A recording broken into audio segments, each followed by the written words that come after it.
کیا آپ جانتے ہیں کہ شبہ ابی طالب کیا ہے؟ اور کیا آپ یہ بھی جانتے ہیں کہ مسلمانوں نے شبہ ابی طالب کی طرف کیوں ہجرت کی؟ اور یہ کہ مسلمانوں نے کتنا عرصہ شبہ ابی طالب میں گزارا؟ ان سب سوالات کے جوابات جاننے کے لیے ویڈیو کو اینڈ تک لازمی دیکھیے۔ مسلمانوں کو اور ان کے سردار فخر دو عالم صلی اللہ علیہ وآلہ وسلم کو جب کفار سے تکالیف پہنچتی رہی اور آئے دن ان میں بجائے کمی کے اضافہ ہی ہوتا رہا، تو حضور صلی اللہ علیہ وآلہ وسلم نے صحابہ رضی اللہ تعالیٰ عنہ کو اس کی اجازت فرما دی کہ وہ یہاں سے کسی دوسری جگہ چلے جائیں۔ تو بہت سے حضرات نے حبشہ کی طرف ہجرت فرمائی۔ حبشہ کے بادشاہ اگرچہ نصرانی تھے اور اس وقت تک مسلمان نہ ہوئے تھے، مگر ان کے رحم دل اور منصف مزاج ہونے کی شہرت تھی۔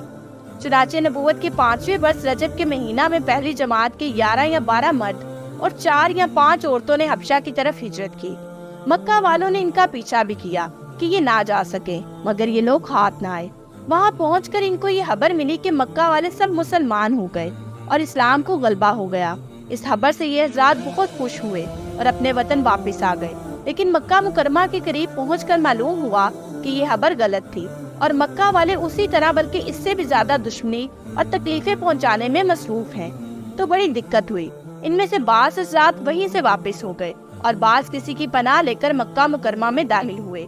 یہ حبشہ کی پہلی ہجرت کہلاتی ہے۔ اس کے بعد ایک بڑی جماعت نے جو 83 مرد اور 18 عورتیں بتلائی جاتی ہیں متفرق طور پر ہجرت کی، اور یہ حبشہ کی دوسری ہجرت کہلاتی ہے۔ بعض صحابہ رضی اللہ تعالیٰ عنہ نے دونوں ہجرتیں کی اور بعض نے ایک۔ کفار نے جب یہ دیکھا کہ یہ لوگ حبشہ میں چین کی زندگی بسر کرنے لگے تو ان کو اور بھی غصہ آیا اور بہت سے تحفے طوائف لے کر نجاشی شاہ حبشہ کے پاس ایک وفد بھیجا، جو بادشاہ کے لیے بھی بہت سے تحفے لے کر گیا اور اس کے خواص اور پادریوں کے لیے بھی بہت سے ہدیے لے کر گیا۔ جا کر اول پادریوں اور حکام سے ملا اور ہدیے دے کر ان سے بادشاہ کے یہاں اپنی سفارش کا وعدہ لیا، اور پھر بادشاہ کی خدمت میں یہ وفد حاضر ہوا۔ اول بادشاہ کو سجدہ کیا اور پھر تحفے پیش کر کے اپنی درخواست پیش کی، اور رشوت خور حکام نے تائید کی۔ انہوں نے کہا کہ اے بادشاہ، ہماری قوم کے چند بے وقوف لڑکے اپنے قدیمی دین کو چھوڑ کر ایک نئے دین میں داخل ہو گئے، جس کو نہ ہم جانتے ہیں نہ آپ جانتے ہیں، اور آپ کے ملک میں آ کر رہنے لگے۔ ہم کو شرفائے مکہ نے اور ان لوگوں کے باپ چچا اور رشتہ داروں نے بھیجا ہے کہ ان کو واپس لائیں، آپ ان کو ہمارے سپرد کر دیں۔ بادشاہ نے کہا کہ جن لوگوں نے میری پناہ پکڑی ہے بغیر تحقیق کیے ان کو حوالہ نہیں کر سکتا۔ اول بلا کر تحقیق کر لوں، اگر یہ صحیح ہوا تو حوالہ کر دوں گا۔ چنانچہ مسلمانوں کو بلایا گیا۔ مسلمان اول بہت پریشان ہوئے، کیا کرے، مگر اللہ کے فضل نے مدد کی اور ہمت سے یہ طے کیا کہ چلنا چاہیے اور صاف بات کہنی چاہیے، اور بادشاہ کے ہاں پہنچ کر سلام کیا۔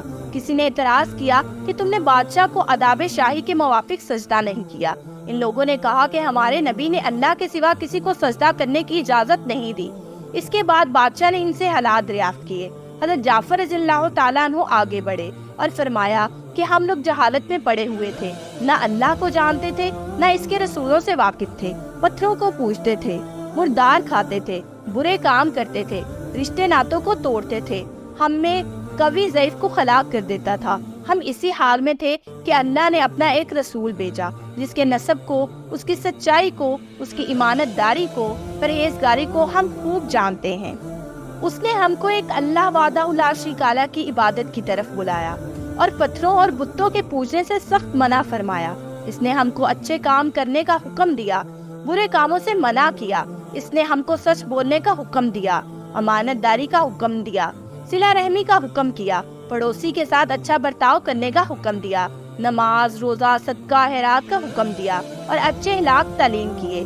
زنا، بدکاری، جھوٹ بولنا، یتیم کا مال کھانا، کسی پر تہمت لگانا اور اس قسم کے برے عمل سے منع فرمایا۔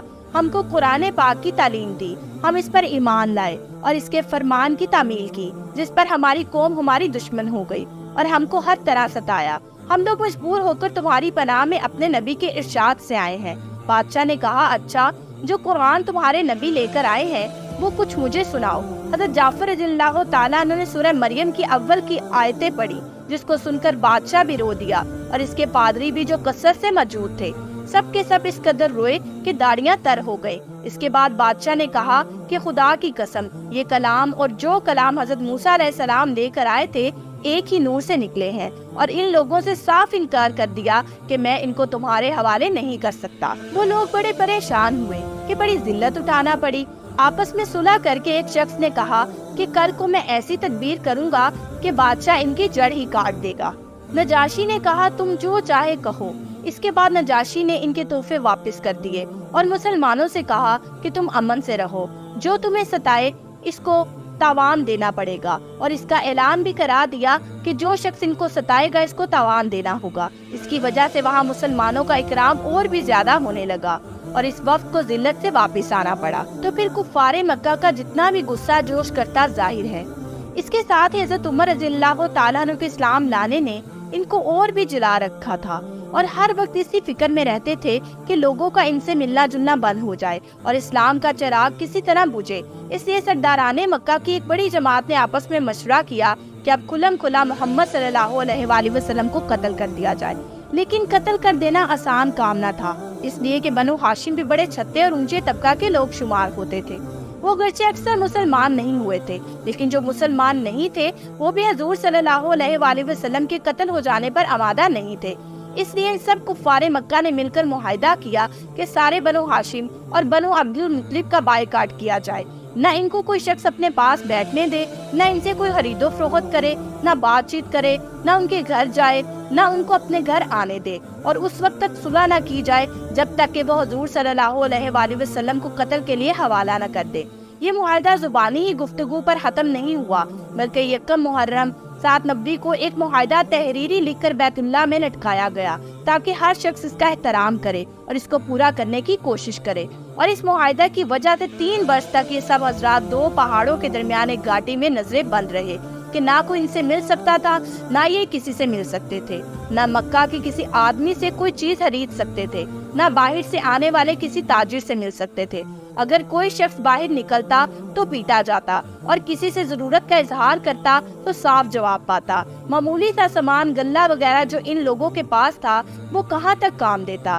آخر فاقوں پر فاقے گزرنے لگے اور عورتیں اور بچے بھوک سے بےتاب ہو کر روتے اور چلاتے، اور ان کے اعضاء کو اپنی بھوک اور تکالیف سے زیادہ ان بچوں کی تکالیف ستاتی۔ آخر 3 برس کے بعد اللہ کے فضل سے وہ صحیفہ دمک کی نظر ہوا اور ان حضرات کی مصیبت دور ہوئی۔